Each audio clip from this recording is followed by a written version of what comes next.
C'est dommage. OK, c'est pas grave. Je pense qu'il va le voir. OK, excuse-moi. Donc, il Désolée. n'y avait pas de son. Non, j'avais oublié de partir le micro. OK, On ben, on recommence. recommence. Allons-y. Alors, je suis désolée, il va falloir que je fasse un montage de toute façon. J'avais oublié de partir le micro pour vous dire que je ne suis pas techno. Alors, je vous présente Brigitte Blanchard, pharmacienne, membre de l'Ordre des pharmaciens du Québec et des pharmaciennes fellow aussi. Alors, on parle de la façon de concilier l'approche médecine conventionnelle. Moi, je reprends les mots que Pierre-Olivier me disait. Toi, je pense que tu parles de médecine à Soins. des soins. Ben, en fait, c'est que c'est les soins allopathiques, c'est ce qu'on Oui, appelle c'est la ça, les médecine soins conventionnelle allopathiques. Oui, classique. Et tu as les approches intégratives, les soins holistiques qui viennent se greffer. Donc, toute cette combinaison de soins qu'on peut apporter aux gens dans la complémentarité. Donc, c'est ça, la santé intégrative. c'est C'est ça. de conjuguer et de pouvoir offrir aux individus qui ont face à un problème de santé, peu importe il est lequel, à différentes offres. Et des fois, c'est un accompagnement aussi qui peut être plus subtil. Prendre un petit peu plus de temps pour écouter la personne. Parce que c'est là où on peut apprendre certaines choses d'elle-même et de la guider vers d'autres services, par exemple, d'aller voir un agriculteur, d'aller voir un chiropratien, un ostéopathe. Il y a plusieurs aspects sur lesquels on peut conjuguer. C'est ça que moi j'ai, parce que c'est ça par le cancer que j'ai vécu et toi t'en as vécu un. Ce que j'ai remarqué, c'est là où ça se connectait. Je ne voyais pas le lien parce que moi je suis une neuroscientifique, mais je m'intéresse à la cognition. Je ne suis pas professionnelle de la santé. Je sais plus comment ça fonctionne dans le cerveau. Je comprenais ce qui se passait, mais je ne voyais pas le lien avec les approches complémentaires. Puis, je pense que le personnel était très, très occupé à l'hôpital, n'avait pas le temps de nous guider vers ça. Puis je critique personne parce qu'ils ont fait vraiment du très beau travail. Fait que c'est pour ça que je fais le balado pour essayer de voir. Mais tout est en mouvance. C'est vrai. Dans le sens que, il y a des études scientifiques de plus en plus qui mentionnent que, par exemple, ajouter la méditation dans les soins vont apporter une optimisation des soins qu'on reçoit dans la médecine classique, conventionnelle, classique, peu importe comment on la dénomme, et ainsi aussi avoir une meilleure compréhension puis conscientisation de ce qui se passe. Et ça donne en même temps à l'individu une reconnexion avec sa propre essence. C'est de dire, bon, mais qu'est-ce qui se passe dans mon corps? Qu'est-ce qui se passe dans ma tête? Comment je vais ressortir aussi de cette épreuve? Il y a toute une rétrospection qui peut se faire en même temps. C'est pour ça aussi que la personne peut être accompagnée en psychothérapie. C'est ça. Des thérapeutes social, c'est ça. Je pense que c'est là où il faut bonifier puis avoir toutes ces ressources qui soient à la portée de l'homme. Parce que des fois, c'est l'accessibilité, le problème. C'est les délais. C'est de dire, moi, c'est pour ça que je dois avoir vraiment un mot pour moi qui est très important, c'est l'accessibilité pour tous. Et d'avoir dans l'équité. Oui, aussi, parce que tout le monde n'a pas les mêmes. Il y en a qui sont plus choyés parce qu'ils sont des handicapés qui ont des bons régimes de l'assurance santé. Il y en a d'autres qui sont travailleurs autonomes, qui du jour au lendemain ont plus de revenus. Alors là, c'est qu'est-ce qu'on fait avec tout ça? Oui, c'est ça. Mais tu sais, ce qu'on a parlé beaucoup, c'était tout l'aspect donc pourquoi j'en suis venue ici. Oui, exactement. Alors moi, j'ai eu beaucoup d'influence jeune de par mon milieu familial, hein, c'est normal. Absolument. On débute là dans la vie. Puis comme ma mère était infirmière, elle était dans le milieu chirurgical à l'hôpital, mon père médecin. J'ai travaillé jusqu'à 80 ans, donc j'ai évolué beaucoup là-dessus. Mais on avait beaucoup d'amis artistes. Mon oncle est un poète, ami de Gaston Miron, fondateur de la Maison des Agones. Donc, j'étais très sensibilisée à l'écriture, à l'expression artistique, qu'elle soit musicale, qu'elle soit écrite, littéraire, et qu'elle soit aussi même dans le contexte, par exemple, de la chorale, parce que ma mère faisait de la chorale. Puis c'était une dame qui était très sensibilisée aussi à la connexion à la nature. Donc, c'est sûr qu'avec ma mère, elle m'a amené à toute cette sensibilité et d'avoir vraiment une ouverture. Donc, c'est là qu'on vient toute l'influence kaléidoscopique qu'on va pouvoir détailler un petit peu. Est-ce que tu la vivais, justement, l'influence kaléidoscopique quand tu as eu ton diagnostic de cancer du sein? Est-ce que tu es arrivé avec cette vision-là? Ben, en fait, ça m'a permis de reconnecter avec mes C'est patients. ça, OK. Parce que, tu sais, Je comprends. à travers, moi, j'ai pendant 10 ans aussi avant d'être propriétaire de ma première pharmacie en 97, j'ai une galerie d'art. Donc, j'ai continué là, à côtoyer le milieu artistique. Puis, quand je suis rentrée dans le milieu de la pharmacie, qui est un milieu passionnant, ça correspondait à ma personnalité, le milieu des affaires, parce que j'avais beaucoup aussi de gens d'affaires qui m'ont influencé jeune. J'avais besoin donc de ce vraiment de challenge, la stratégie, le leadership appliqué, mais en même temps, toujours rester connecté avec l'être humain. Donc, c'est ça qui la pharmacie m'a donné une plateforme, non seulement d'évoluer dans ma profession, parce que ça change de façon exponentielle. La profession du pharmacien, on est quand même le professionnel de première ligne où on voit le plus d'individus par jour. Et vous êtes plus accessible pour les gens qui ont besoin. C'est ça que Pierre-Olivier m'a fait prendre conscience. C'est le médecin, c'est difficile. L'infirmière, tout ça. Le pharmacien est toujours derrière son comptoir. Toujours là pendant 7 jours sur 7. C'est ça. Oui. Puis, je dois dire, hein, je dois remercier toutes les équipes qui m'ont permis de me rendre où je suis. Voilà, que ce soit du côté de la partie plus commerciale, professionnelle de mes entreprises. Aujourd'hui, j'ai 2 jeunes associés extraordinaires qui me permettent que je puisse m'épanouir dans d'autres voies. Donc, pour faire le lien, justement, avec lorsque j'ai eu mon diagnostic du cancer du sein, c'est que ça m'a permis de me reconnecter, de revenir, de dire, oups, là, il y a un bout de temps là, que j'étais tellement pris dans le tourbillon de la vie, la famille, le travail. On devient tout un petit peu workaholic. Ah, absolument. Ça devient comme une obsession, hein, parce qu'on veut réussir. Puis, j'étais très impliquée en philanthropie, dans le conseil d'administration à l'Université de Montréal. J'étais pendant 7 ans présidente du cercle doyen de la faculté de pharmacie de l'Université de Montréal, une façon de redonner un hommage à mon alma mater, tout ça. Puis, j'ai créé aussi un fonds pour justement les individus qui ont des troubles en santé mentale, qui ont besoin de support en santé mentale, parce qu'on sait que c'est un problème. Hein, les jeunes souffrent beaucoup d'anxiété. Il faut se questionner un peu là-dessus. Fait que moi, tout ça, c'est comme tout un dénominateur commun qui me connecte à revenons à l'essentiel. Donc, c'est sûr que quand on vit une maladie, on doit absolument prendre un arrêt, hein, une pause, PAUSE, mais qui nous permet de faire un autre type de pause, puis c'est de devenir le poste, d'être dans l'observateur de soi-même. C'est sûr qu'on fait des changements. Fait que là, je suis revenue à la méditation que j'avais appris quand j'étais à l'adolescence. Ça de me mettre vraiment dans un rituel au quotidien, la prière. Parce que comme j'ai été élevée par des sœurs religieuses pendant 11 ans, puis que je faisais partie d'un groupe qui s'appelait les prières vivantes, mais c'est quelque chose que j'étais déjà sensibilisée à toute la saveur, puis toute l'importance de qu'est-ce qu'on fait ici, qui nous sommes, où allons-nous, puis le sens, hein? Oui, le sens. Parce que c'est ça, on perd dans le tourbillon de la vie, on perd un peu de vue le sens de la vie, hein. C'est un peu ça. Oui, je pense que c'est ça. Actuellement, la vie moderne est tellement trépidante qu'on se perd de vue. Mais on est bombardé d'informations. Ça, c'est. Oui, puis pas toujours de l'information correcte non plus. Il y a des informations. Faut trier. Il faut avoir les critiques. Ça, je sais comment que nos facultés cognitives sont limitées et puis qu'on a beaucoup trop d'informations pour ce qu'on est capable de prendre comme être humain. Là. Ça, c'est un gros problème. Alors là, ça t'a ramené donc à cette... donc, ce que tu dirais, avec le recul, que la première chose à faire quand on a un diagnostic de cancer, c'est de se rebrancher sur notre moi, sur notre vision de la vie. Il y a quelque chose, là. On a peut-être, toi, tu avais ces moyens-là, d'autres vont peut-être avoir d'autres moyens, j'imagine. Tu avais les moyens de méditation, la prière et tout ça. Mais ce serait quelque chose comme ça, le premier pas à faire. C'est ça. Oui, vas-y. En fait, je pense que je t'écoute, Sylvie, puis ce qui vient maintenant, qui monte dans ce que j'ai besoin de partager, c'est de se pardonner.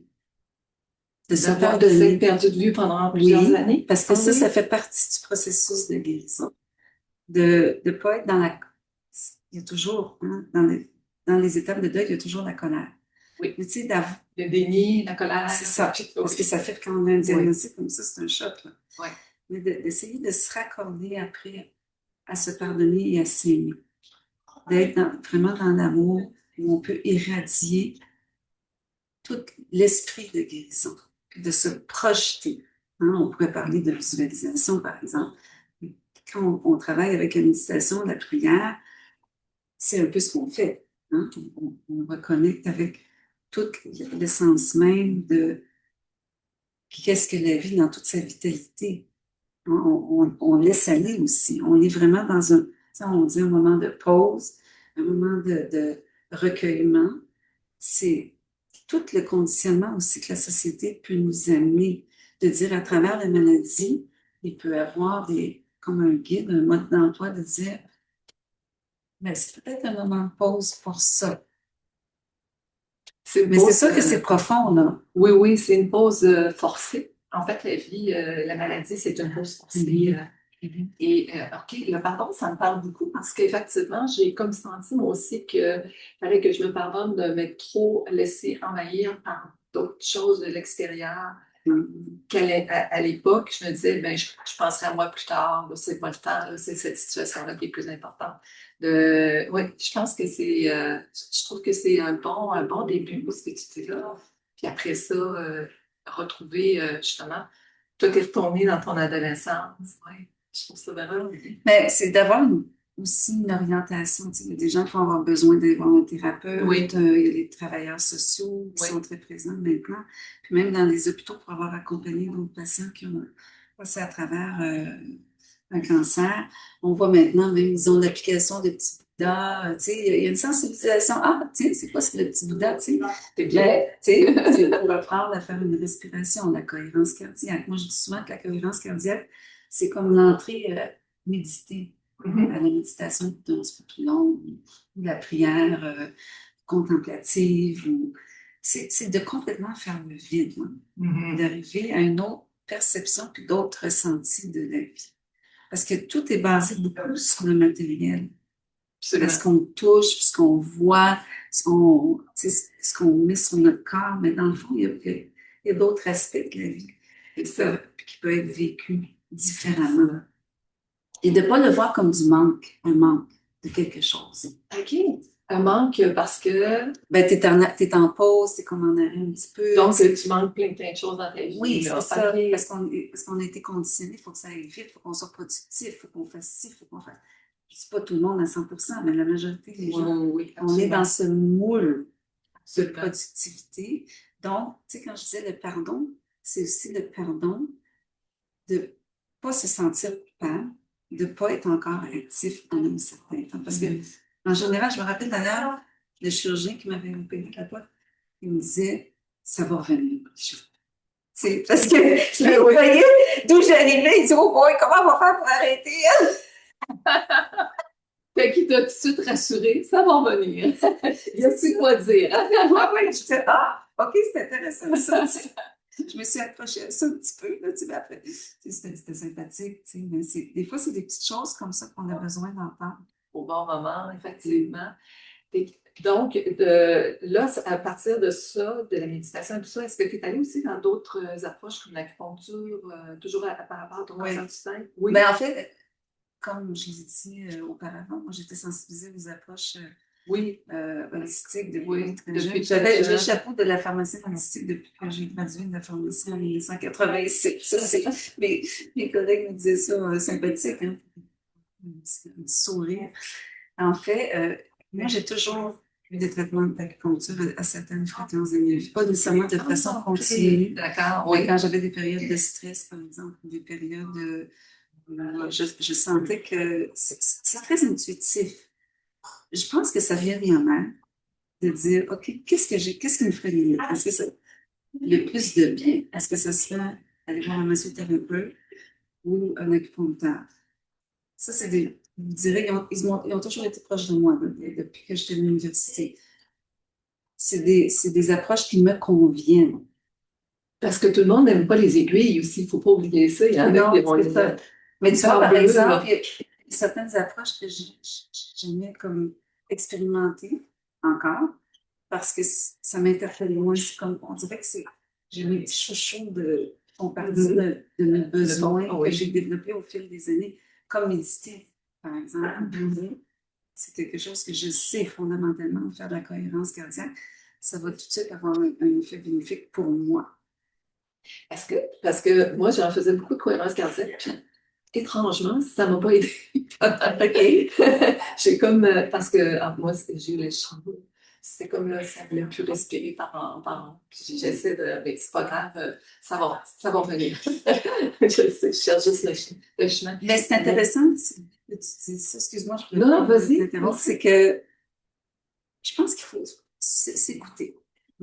Puis, ça vient tellement chercher de la subtilité de qu'est-ce qu'on n'a jamais été habitué de ressentir quand on est dans une période où on se sent plus démuni dans notre corps. Hein, parce que la tête, c'est une chose, le corps, c'est une autre chose. Mais quand le véhicule, on sent qu'il est en train de flancher, ou il est dans une période fragile, vulnérable.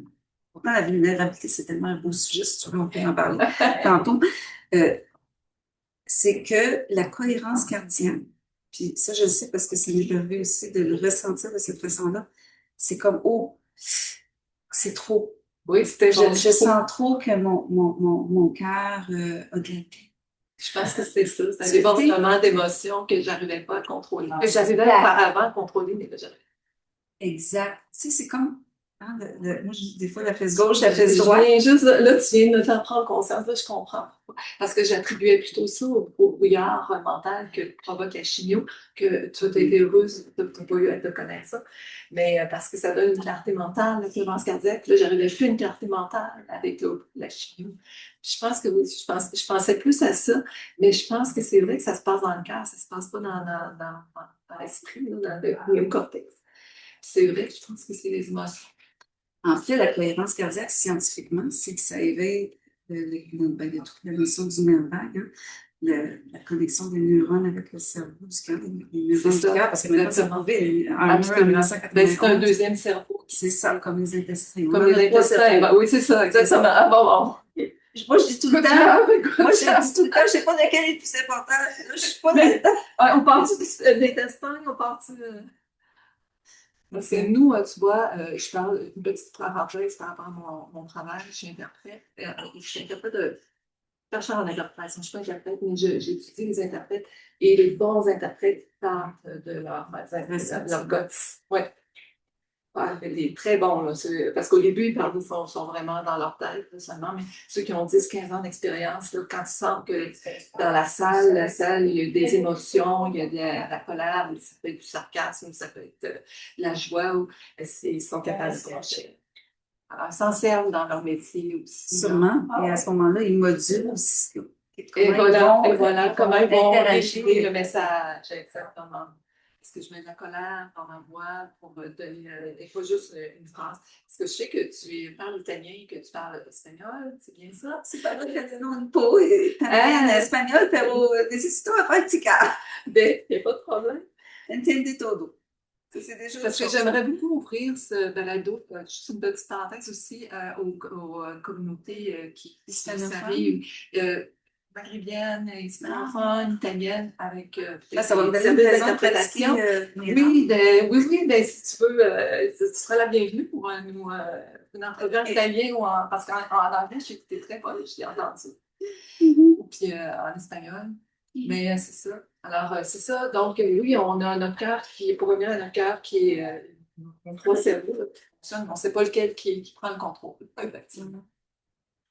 J'aimerais ça faire du pouce. Qu'est-ce que tu as exprimé dans ton inconfort que tu avais? Pour la cohérence cardiaque. Oui, bien sûr. Ça m'amène à avoir une réflexion que quand notre corps est tellement fragile, on est vraiment dans c'est comme si tout s'écoule, hein, puis on le sent en miettes. On peut le ressentir physiquement. Hein, c'est comme un verre qui brise en mille miettes. Boum! Mais on sent les particules de notre corps comme en mille miettes. C'est très difficile à ce moment-là de demander un effort physique de concentration. C'est ça. Que cet aspect-là aussi. ce qui m'amène, hein, on fait du brainstorming ensemble. Exactement. Puis du remue-ménage. C'est ça. C'est de dire, c'est dans ces moments-là de profonde vulnérabilité dans le corps, dans le ressenti. C'est juste de se laisser aller dans l'environnement. Ça peut être, parce qu'on en a peut-être plus des approches qui vont nous donner un cocon. C'est ça, j'ai de la lumière, la musique. C'est de ne pas demander à notre corps de faire un autre effort. Il travaille fort. Exact. Moi, je vois d'autres approches à ce moment. C'est exactement ce que j'ai fait. Je suis en massothérapie pour vérifier si mon cocktail d'hormones, sérotonine, oxytocine fonctionnait encore. J'ai découvert avec grand plaisir que même si j'avais des genoux, ça marchait encore. Après ça, je suis allée en acupuncture pour me débarrasser de la neuropathie. S'installer avec le type de... Parce que c'est pas tout le monde qui a de la neuropathie, et moi, j'en avais. Puis mon oncologue, qui était très, très compétent, n'était pas ouvert aux approches comme celle-là. Fait qu'il ne m'a jamais dirigé vers l'acupuncture. C'est là. Puis en allant à la Fédération québécoise du cancer, ils m'ont offert des traitements à prix très, très, très réduit. Et là, j'ai découvert, mais j'ai moins de neuropathie, là, ça. Alors, on parlait l'autre fois de la Fondation Se Reconstruire. Oui, le docteur absolument. Mis sur pied, qui est basé à Longueuil, mais il y avait d'autres projets pour être plus présents ailleurs au Québec. C'est un peu ça. Hein? L'idée, c'est de dire aux hommes et aux femmes, ils se concentrent sur le cancer du sein, parce que c'est le cancer du sein chez les hommes. Hein? Oui, malheureusement aussi. Oui. Ça reste que donc c'est un centre pour recevoir des soins complémentaires. Donc, on est vraiment dans la conjugaison. Mais je vous dirais que dans les approches maintenant, avec les spécialistes, de plus en plus, ils sont sensibilisés. Il y a une ouverture, mais les patients en parlent aussi. Oui. Moi, c'est ce que je dis en pharmacie. Quand je fais mes conférences, je dis posez les questions à vos patients. Puis il faut les mettre à l'aise aussi. Puis il ne faut surtout pas avoir de jugement. Non, c'est ça. Si, par exemple, quelqu'un dit, écoute, moi, je te livre voir un thérapeute en soins énergétiques, d'avoir un regard, bien, expliquez-moi qu'est-ce que ça va te donner comme bénéfice. C'est d'être dans la réceptivité, dans l'accueil. Puis à ce moment-là, ça peut permettre aussi d'avoir plus le lien, d'être en gratitude du moment et de l'échange. Puis ça, c'est tellement la gratitude, hein, c'est fondamental pour la guérison. C'est ça. Peut-être que dans notre vie antérieure avant le cancer, moi, je ne sentais pas que j'avais une gratitude super. J'avais toujours l'impression de me battre, puis de relever des défis, puis tout ça, mais c'était où la gratitude? Je pense qu'on prenait pas le temps. Je pense que c'est ça, on ne prenait pas le temps de la sentir, de l'accueillir. Puis peut-être aussi de comprendre la signification de ce mot. D'ailleurs, je vais présenter une conférence sur la gratitude, la relation soignée-soignant au cœur justement de cette énergie puissante de la gratitude au Congrès de la santé intégrative de janvier à Sainte-Cécile. C'est très subtil. Hein? Là, on parle vraiment de la relation ancrée dans le présent. C'est qu'on va chercher. Pas facile, ça. Non, parce qu'encore une fois, on n'a pas bien appris, en fait. Non, c'est ça. Tout simplement. On a été conditionnés différemment. Mais tu sais, il y a une façon de déconstruire, justement, dans l'introspection, puis dans les moments où on peut aller chercher des outils, des ressources qui vont nous amener. Parce qu'on sait qu'il y a des vibrations, par exemple, qui peuvent éveiller. Tu sais, on parlait tantôt quand on sent que notre corps, quand on est dans des traitements très durs à vivre, notre corps... C'est ça ce que tu expliquais, c'est parce que les vibrations, qui est ta fréquence vibratoire, baisse ou se... c'est qu'on travaille. Je ne peux pas parler dans cette question-là. De l'augmentation puis descente, non? Oui, je ne peux pas parler de cette façon-là. C'est juste que le corps est tellement occupé à faire d'autres choses qu'on est mieux d'aller dans des soins qui vont nous augmenter notre fréquence. Laisser aller. Puis on sait que la musique, les environnements qui ont des énergies, disons, photoniques, vont amener, vont rehausser. C'est comme si c'était bercé. OK?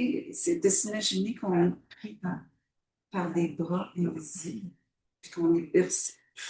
Photonique, ça c'est la lumière, les photons. Oui. Donc, c'est ça, c'est d'aller dans des... Oui, ben tu sais, il y a des endroits où il y a une lumière bienveillante, accueillante et tout. Là. Exact.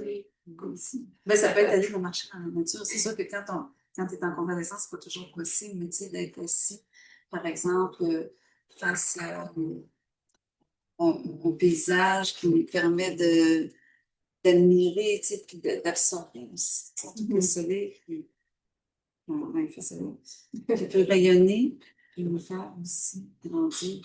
Si on reçoit les rayons. C'est pour ça qu'on dit que c'est important, c'est la vitamine D aussi. Oui, absolument. Dont on est tous en carence dans notre pays. Là. Éric Simard nous l'explique et Jean-Yves aussi. Oui, Ils ont bien expliqué. Alors, donc, c'est ça. Donc, c'est le chemin que tu as fait. Puis après, une fois que tu étais guérie, comme tu disais, ton chirurgien s'est revenu. Alors là, tu es parti, tu as développé ce que tu appelles la vision kaléidoscopique qu'on voit sur ton site web. Alors,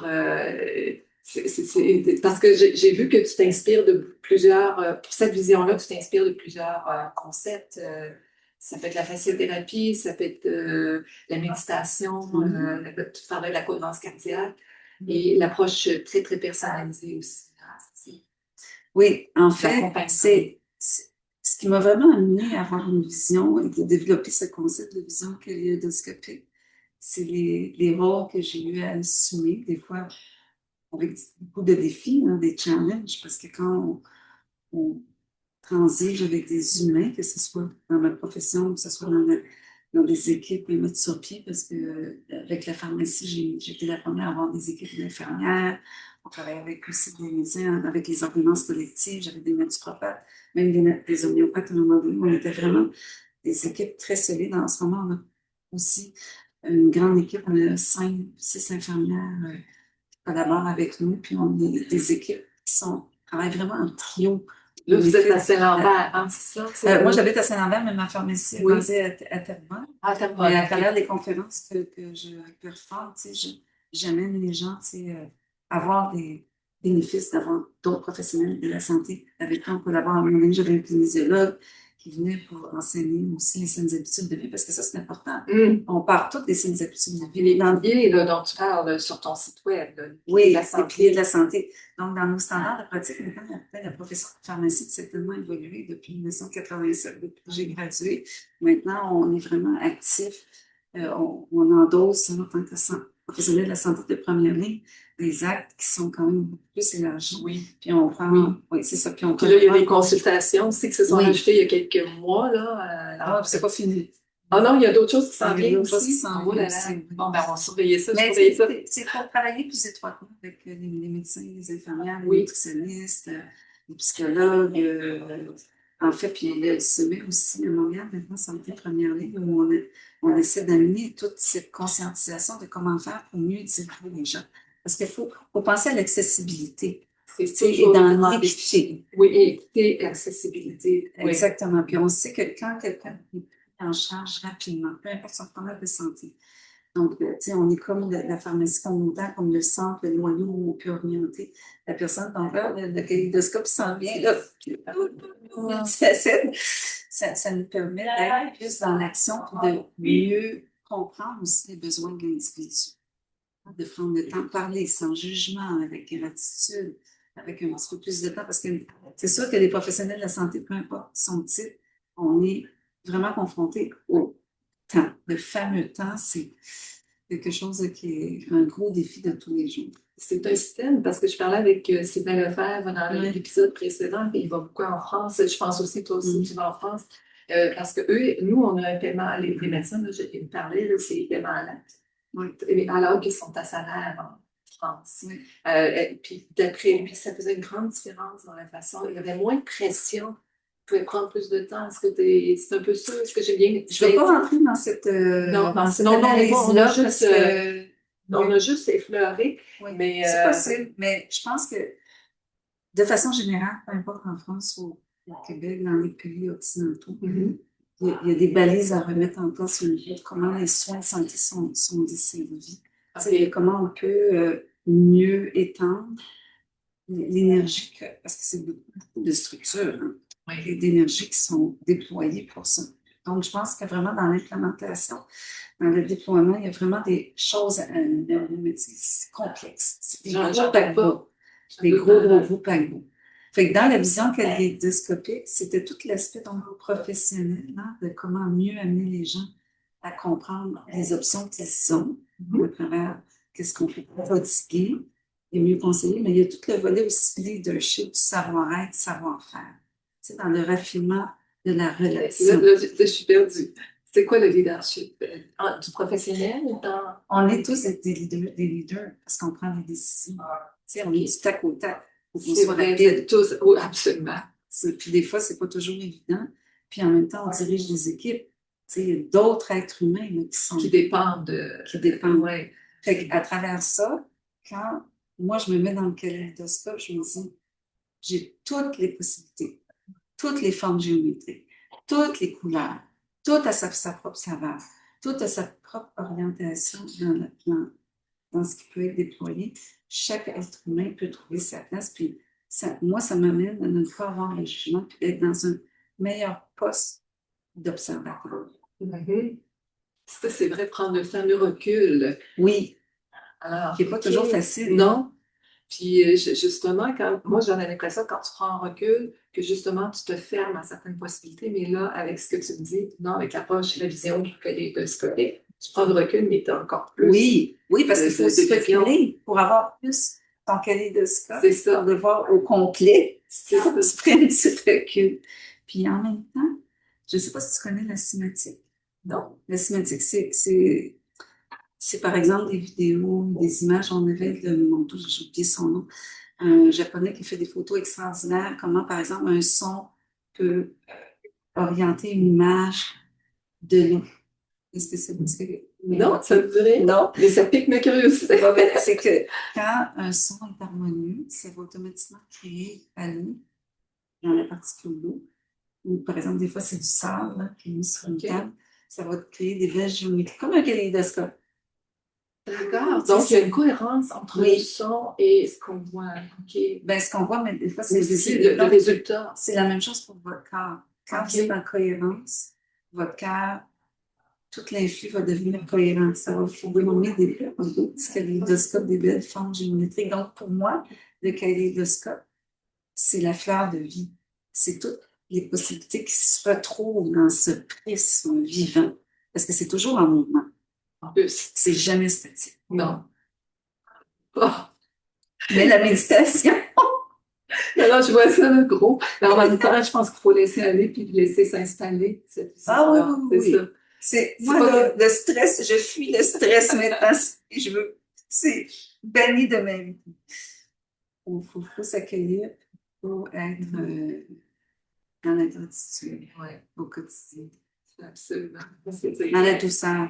La douceur, effectivement. L'écoute. Puis quand on revient, justement, quand ça revient, il faut intégrer, on reprend notre vie comme elle était avant, mais il faut intégrer tout notre cheminement, toutes les prises de conscience qu'on a fait. Il ne faut pas oublier cette vie. Non, c'est ça, exactement. Il ne faut pas oublier, exactement. Parce que j'ai entendu des fois des gens qui disaient « Ah, après le cancer, on me suis revenu, mais comme avant. » Mais oui, des fois. Oui, c'est des expressions, je pense. Ouais, c'est des expressions qu'on a l'habitude de verbaliser, mais je pense qu'il reste toujours quand même un élément que oups, là, je connais mieux mes limites. On connaît mieux nos limites, effectivement. Puis parce qu'on peut toujours les dépasser. On connaît nos limites, mais on sait qu'il y a un prix à payer quand on les dépasse. Là, on n'est plus. Moi, je me sens plus sage par rapport à ça. Des fois, je me dis, non, si je fais une demi-heure de plus de travail, je dépasse ma limite. Puis demain, je vais payer. Oui, voilà, c'est ça. Là. Exactement. Puis ça, tu peux l'appliquer dans toutes les sphères de la vie. Exactement, effectivement. Et donc, quand tu as continué à cheminer, tu as développé cette approche-là, et puis maintenant, tu t'en inspires pour donner des conférences, des formations, des consultations. Et d'ailleurs, sur la chaîne YouTube, tu as plein de vidéos vraiment intéressantes sur toutes sortes de sujets. Alors, j'invite tout le monde à aller découvrir. Puis aussi, Brigitte Marchand, pharmacienne. Pharmacienne, et le nom de ton entreprise, Apogée. Oui. Parce que c'est l'apogée de l'être humain, c'est ça. Hein? Exact. c'est comme de viser un objectif. Donc, le cap, hein, on met le cap sur quelque chose. Quand on navigue, c'est très important pour le capitaine et son équipe de mettre un cap précis. Puis l'apogée, mais c'est le zénith, c'est l'expansion, mais en même temps, pas dans la diffusion. Tu sais, il y a comme une concentration. Ah, d'accord, intéressant. Pour avoir un objectif clair. OK. Puis idée, ça vient de idée. Parce que tout peut être dans l'idéation. Oui, de ce que l'être humain. Il n'y a pas une idée pour tout le monde. C'est chacun a sa propre orientation, donc son propre cap apogée. OK. Alors, c'est ça le but avec la vision kaléidoscopique. OK. Puis là, comment est-ce que là, tu continues, comme tu dis, tu as tes deux associés sur qui tu peux t'appuyer, mais tu restes un pied dans le monde pharmaceutique et un pied avec nous dans les approches complémentaires. Alors, comment, est-ce qu'il y en a un, est-ce que ta nouvelle vision avec tes approches complémentaires prend? C'est pas 50-50 ou ça dépend, c'est dans la mouvance, comme tu dis. C'est ça, exactement. Mais plus intrigue dans ça. Moi, je ne crois pas au clivage. OK. Tu sais, parce que tout est dans l'amalgame de qu'est-ce qu'on fait. Il faut qu'on se sente en harmonie dans tout ce qu'on pratique, dans tout ce qu'on fait. Puis ce qui est extraordinaire, c'est qu'en pharmacie communautaire, comme il y a des projets, par exemple, je parlais à un moment donné avec Jean-Pierre Després, qui est un acteur très actif dans le domaine dans la santé durable. C'est un directeur de Vitan, j'ai un centre de recherche à Québec. Vous êtes les meilleurs placés pour faire vivre la santé intégrative. Alors, les pharmaciens? Oui, la pharmacie communautaire, parce qu'on est communautaire. 7 jours sur 7, on est pignon sur rue, on est accessible. On peut à ce moment-là offrir des propositions. Hein? Moi, c'est pour ça, dans les protocoles de soins, où on voit maintenant se greffer, par exemple, dans certains cas, je vois qu'il y a des patients qui vont me dire, on me dit de faire une psychothérapie, une méditation, un travailleur social va venir me parler de d'autres approches que je peux amener dans mes réflexions, tu sais, dans ma guérison. Juste dans, par exemple, comment préparer de mieux dormir en sommeil. Ça, c'est quelque chose auquel on essaie de moins en moins d'avoir recours à la médication. C'est bon de l'avoir parfois, parce que quand la personne est dormie, il faut qu'elle dorme. Oui, ça, c'est un des moi, ça m'est arrivé d'ailleurs pendant mon parcours. J'avais jamais pris ça des incidents, mais là, ça faisait 4 jours que je ne dormais pas. Avec oh oui, que moi j'entends dans mes conférences, il y a des très bons cellulaires maintenant qui ont des modes d'action qui peuvent être très bénéfiques pour certaines personnes qui passent des périodes de vie avec des gros challenges. C'est donc quelque chose qu'on voit maintenant dans les standards de pratique. Quand on a la possibilité de verbaliser à la personne, voici vos options, et que les pharmacies communautaires, ça peut être un pilier dans les services de soins pour conseiller l'individu.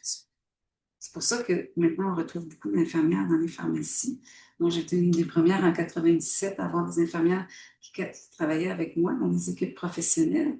On a eu des nutritionnels, je vous ai dit tantôt, des kinésiologues pour tout l'aspect de l'exercice physique, hein, de reconnecter avec les possibilités de son corps. Mais en fait, c'est de parler des piliers de la santé. C'est pour ça que le docteur Després disait, vous êtes vraiment un hub exceptionnel pour pouvoir faire ça. C'est un carrefour, un endroit. C'est là. Ben, tu vois, moi, quand j'ai eu, avant de commencer la chimio, la personne vers qui je me suis tournée, c'est Jean Dion, mais malheureusement, il s'est retiré de l'ordre des pharmaciens, il a donné une nouvelle orientation à son parcours. Et puis, là, il m'a expliqué comment ça se passe avec la chimio, comment, avec les suppléments, aller chercher, optimiser. Parce que c'est sûr, la chimio, c'est le cœur. On n'en sort pas. Mais il y a des effets délétères. Fait que là, avec des suppléments pris à certaines périodes, ben, ça atténuait. Puis l'autre chose que j'ai découverte aussi, c'est le jeûne. On n'en parle pas avec Walter Longo. Et tu vois, moi, j'avais terminé la chimio quand son dernier ouvrage, en janvier 2025, est sorti sur le jeûne, Fasting Cancer, qui n'est pas traduit en français, malheureusement. Il y a en italien, par exemple. On va le lire en italien. Fait que j'ai pas pu le faire. Mais j'avais une opinion, là, je l'utiliserais parce que il y a des approches, il y a des résultats scientifiques qui montrent des effets bénéfiques. Moins de perte de cheveux, moins de fatigue, etc. Là. Oui, Fait que, effectivement. c'est encore un complément. Là. Oui. C'est toujours. Oui. Ça, on en entend de plus en plus parler des bénéfices du chant. Oui, C'est sûr que ça, faut être accompagné. c'est ça. C'est vraiment pareil pour tout le monde, mais c'est quelque chose auquel je suis très sensibilisée. Puis il y a des belles choses qu'on peut faire. Oui, absolument. Eric Simard, puis...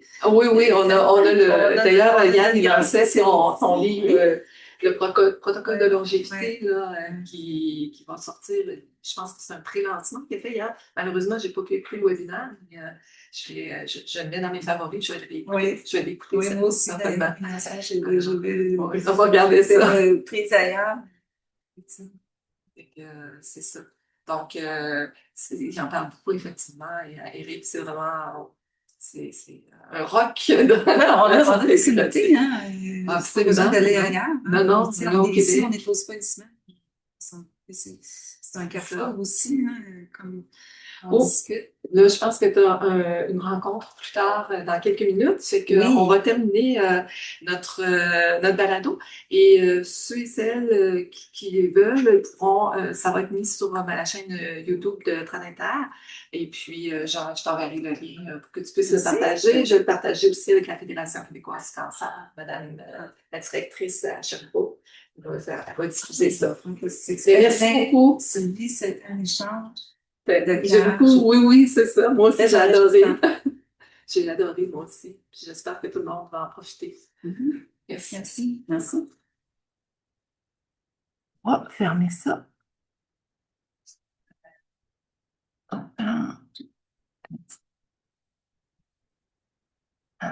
Je me trompe.